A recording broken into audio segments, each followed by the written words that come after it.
میرے عزیز دوستوں اور بزرگوں، میں یہاں پر اپنی بات کو ختم کرنے سے پہلے ایک بات کا ذکر کرنا ضروری سمجھتا ہوں کہ احمد آباد میں جو مسلمان بچی کا دردناک دل سوز ویڈیو آیا ہے جس نے خودکشی کر لی، میں آپ تمام سے اپیل کر رہا ہوں، چاہے آپ کوئی بھی مذہب کے ہوں، اس جہیز کی لعنت کو ختم کرو، جہیز کی لعنت کو ختم کرو۔ اگر تم مرد ہو نا تو بیوی پر ظلم کرنا مردانگی نہیں ہے، بیوی کو مارنا مردانگی نہیں ہے، بیوی سے پیسوں کا مطالبہ کرنا مردانگی نہیں ہے۔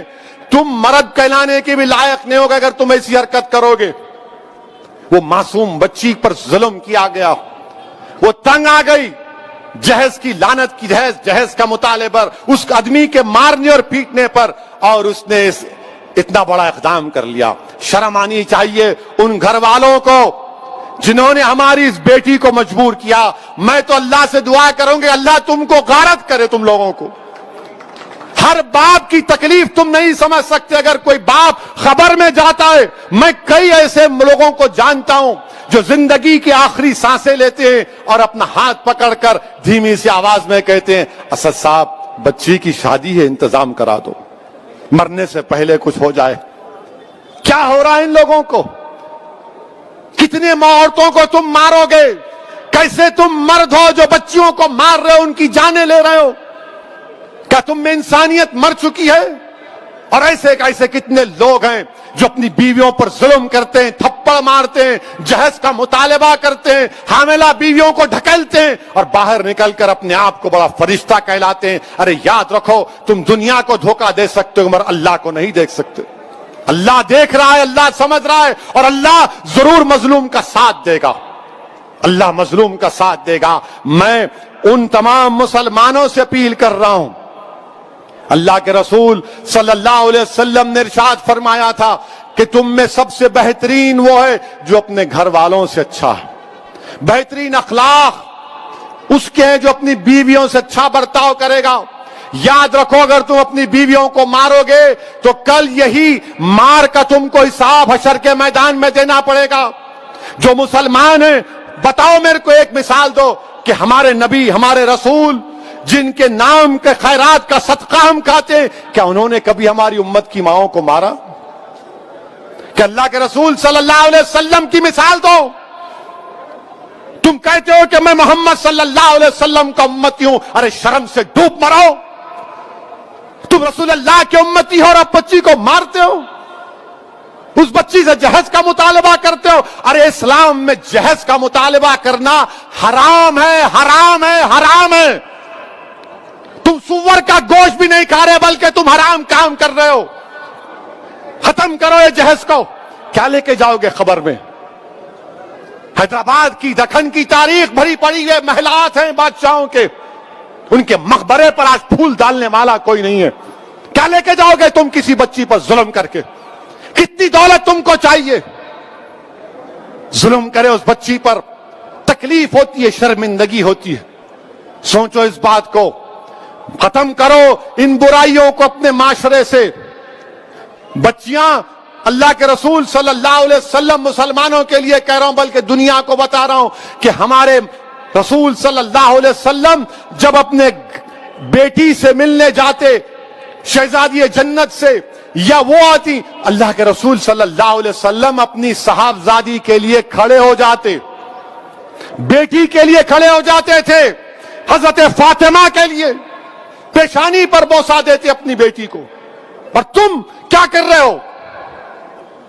میرے عزیز دوستوں اور بزرگوں، یہ مجلس کے ذمہ داروں کا جلسہ ہے۔ ہماری بھی کوشش ہونی چاہیے کہ پہلے اگر ہمارے گھر میں ایسا ہو رہا ہے اس کا خاتمہ کرو، ہمارے محلے میں ہو رہا ہے سمجھاؤ ان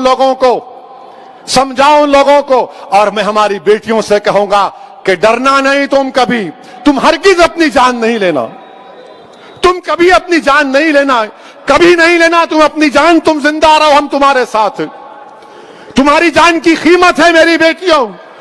اگر تمہارا باپ تکلیف میں تو ہم بھی تکلیف میں، مگر کبھی اپنی جان مت لو۔ چھوڑو، لات مارو اس گدھے کو، اس ظالم کو جو تم کو مارتا ہے، تم سے جہیز کا مطالبہ کرتا ہے. تمہاری زندگی بہت بڑی ہے، لات مارو اس کو، قانون کو استعمال کرو، مت گزارو ایسے ظالموں کے ساتھ زندگی. کیا فائدہ اس باپ پر کیا بیت رہی ہوگی جو ویڈیو دیکھا ہوگا اپنی بچی کی موت کا، زندہ رہتے ہوئے مر گیا ہوگا اگر زندہ ہے تو. میرے عزیز دوستوں اور بزرگوں، اس برائی کا خاتمہ ہم کو کرنا ہے، عورتوں کا ساتھ دینا ہے. عورتوں کو حقیر مت سمجھو، عورتوں کا ساتھ دو، عورتوں کا ساتھ دو. ان کو ہم کو معاشرے میں آگے بڑھانا ہے. یقیناً جو حجاب پہنتے ہیں کوئی روکتا نہیں ہے، برقع حجاب ان کی ترقی کی نہیں روک سکتا. کل ناسک سے ایک بچی میرے کو فون کی اور بولی اسدالدین اویسی تمہارا بہت بڑا نام سنی، ذرا گرم لہجے میں بات کر رہی تھی. میں سمجھا کچھ ہے. اب میں اماں ریکارڈ تو نہیں کر رہے تو بولے نہیں بات کرنا ہے. میں بولو. بولے میرے کو حیدرآباد کے ایروناٹیکل یا اسکول ہے، اس میں میرے کو پائلٹ کی ٹریننگ حاصل کرنا ہے. میں اس کے امتحانات پاس کر لی، میری فیس 20 لاکھ ہے، آپ کیا مدد کر سکتے؟ میں بولا اماں ریکارڈ تو نہیں کر رہے. بولے بار بار کیوں پوچھ رہے آپ؟ بولا نہیں پھر چلا دیتے. بولا انشاءاللہ تعالی میں معلوم کروں گا. بچی کیا بولی؟ میں مسلمان بچیوں کے لیے رول ماڈل بننا چاہتی ہوں. ویسی صاحب میں پائلٹ بننا چاہتی ہوں. اور بنے حیدرآباد میں. حیدرآباد سے بھی ہمارے ایک اردو اخبار کے سیاست کے ذمہ داروں نے ایک بچی کو ٹریننگ دلائی تھی، وہ پائلٹ بنی. بولی میرے کو پائلٹ بننا ہے اسدالدین اویسی صاحب، میں رول ماڈل بننا چاہ رہی ہوں. میں سلام کرتا ہوں ان بچوں کے اسپرٹ کو.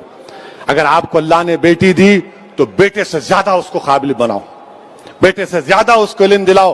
اور یاد رکھو میں بھی صاحب اولاد ہوں، مگر جتنی محبت میں اپنی بیٹیوں میں دیکھتا ہوں، اللہ کا بہت بڑا کرم ہے، اللہ کا بہت بڑا کرم ہے مجھ پر. میرے عزیز دوستوں اور بزرگوں، یہ بات کہنا ضروری سمجھتا تھا، اسی لیے آپ کے سامنے رکھ رہا ہوں. اچھا اب ایک اور اہم بات، انشاءاللہ تعالی 1 بجے سے پہلے بات کو ختم کر لوں گا. یہ کووڈ کی وجہ سے تقریر کرنے کا موقع ہی نہیں ملانا. دارالسلام میں جلسہ نہیں ہوا، وہ رحمت العالمین کا جلسہ صلی اللہ علیہ وسلم کا اوپر ہوا. بہت سے ہمارے جلسے یہ بیماری کی وجہ سے، وائرس کی وجہ سے ذرا جلسے نہیں ہوئے. اپنے گھر میں نہیں ہوئے، دوسری جگہ سب ہو رہے تھے، تو ذرا اپنے گھر میں ہو رہا ہے، ذرا دل کی بڑاس نکال رہا ہوں. میرے کو بھی خوشی ہو رہی. I am very happy to see all of you. آپ پورے یہاں پر دیکھ کر دل باغ باغ ہو رہا ہے. اللہ بہتر جانتا ہے. اس لیے میرے بھائی کہ دارالسلام میں کیا ہے نہیں معلوم. جب مرحوم قائد سالار ملت کو پہلی مرتبہ 2002 میں ہارٹ اٹیک ہوا،